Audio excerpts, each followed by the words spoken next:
Welcome to our channel. Today we how to connect Logitech Pebble mouse to iPad instant fix step by step clearly.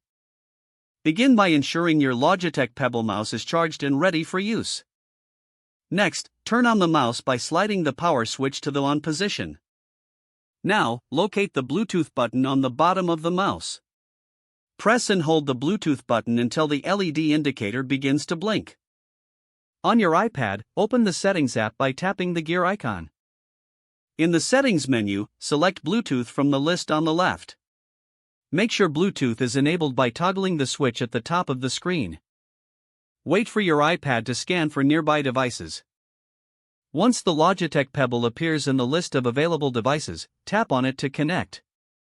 After a few seconds, the LED light on the mouse will stop blinking and remain steady, indicating a successful connection. You can now use your Logitech Pebble mouse with your iPad. Test the connection by moving the mouse or clicking any button. If you experience any issues, repeat the pairing process or ensure your iPad software is updated. Enjoy the convenience of using your Logitech Pebble mouse with your iPad.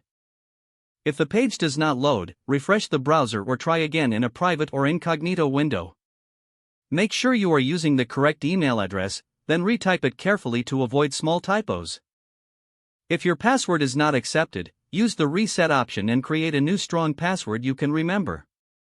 Check your spam folder for verification or security emails, then complete any requested confirmation steps.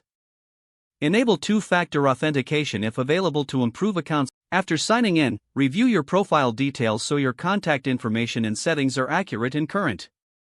If you see an error message, note it down and try again after restarting your device and internet connection. Log out when you finish, especially on shared devices, to keep your account and payment information secure. If the page does not load, refresh the browser or try again in a private or incognito window. Make sure you are using the correct email address, then retype it carefully to avoid small typos. If your password is not accepted, use the reset option and create a new strong password you can remember. Check your spam folder for verification or security emails, then complete any requested confirmation steps.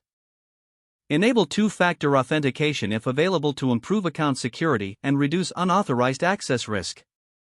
After signing in, review your profile details so your contact information and settings are accurate and current. Don't forget to like this video and subscribe to our channel for more step-by-step tech guides.